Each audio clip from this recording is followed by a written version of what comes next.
even to this date, whenever I am practicing, I do see individuals who come to me and tell me that he was seizing like this. I held him up. I tried to open his mouth so that his tongue would not be bit and it will fall off into the lungs or something like that. So nothing of that sort has to be done. Most of the seizures are self-limiting. That is, that they will stop within a minute, 2 minutes, maximum 5 minutes. If they're not stopping for 5 minutes, then you have to take to the hospital. That is the one takeaway. So what you can do is just to make the patient lie on one side and do not attempt to put anything into the mouth or even open the mouth, because the force is very strong. There's every chance that your finger may be bit off.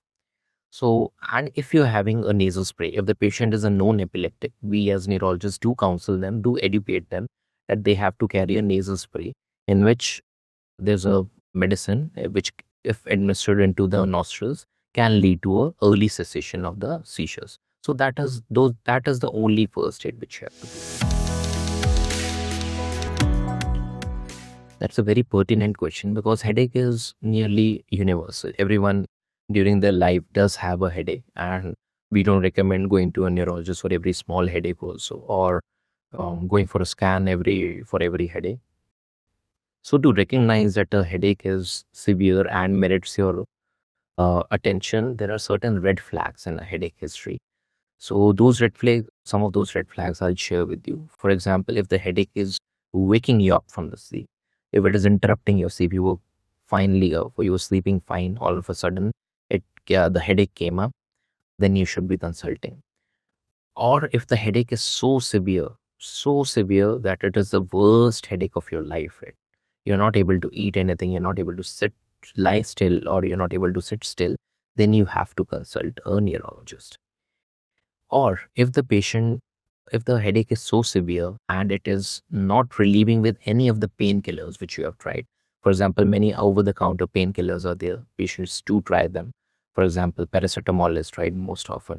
So if there is no relief with any of the painkillers, you have to consult. Lastly, if there are any added symptoms, for example, if there is a weakness of one side of the body, or if there's a slurring of speech, in all those cases, you have to consult a neurologist ASA. We are in the habit of scrolling reels late into the night whenever you are sitting free.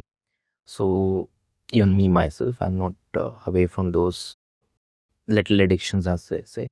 But in the long term, I do perceive them to be giving us instant dopamine rush.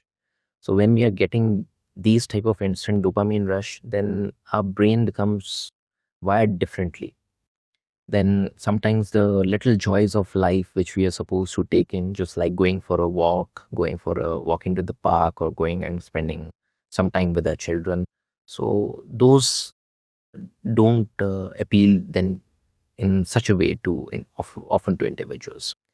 So I do think that these instant gratifications which we get, and the other thing which I can point is that there are a lot of, after seeing all the digital media, social media, people often have a comparison. They start comparing that this person is going there, this person is traveling, this person has got a new car.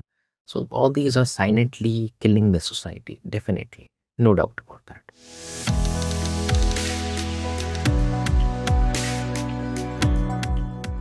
As a neurologist, I give multiple advices, but one most important would be digital detox, which I would advise most of my patients, especially because the most common patients which we see are again headache patients, migraine patients. So whenever they are in front of the screen or they're using their mobile for long periods of time, they start having headaches. And besides, screen use also predisposes to increase attacks in epilepsy in a certain individuals, certain types of epilepsies. So digital detox is one, and I'll not stop short of saying one. I'll probably advise the listeners to include a more healthy diet of nuts, and the way we call it as a Mediterranean diet of antioxidants, which are antioxidants rich, and try to inculcate yoga, meditation in your day-to-day life. I see a lot of individuals, whenever I ask them as to what are you doing for your mindfulness for migraine, they say that we hit the gym. The hitting the gym is not the option. What I would be more happy would be good session of yoga or meditation, because that will help to calm your nerves down, calm your brain down. We don't want more dopamine rush by going to the gym and hitting it out. That is good if you're doing it, but there should be a period in which you are having a mindfulness also. So yoga, meditation, and solving puzzles like crossword, Sudoku, they'll never go out of fashion.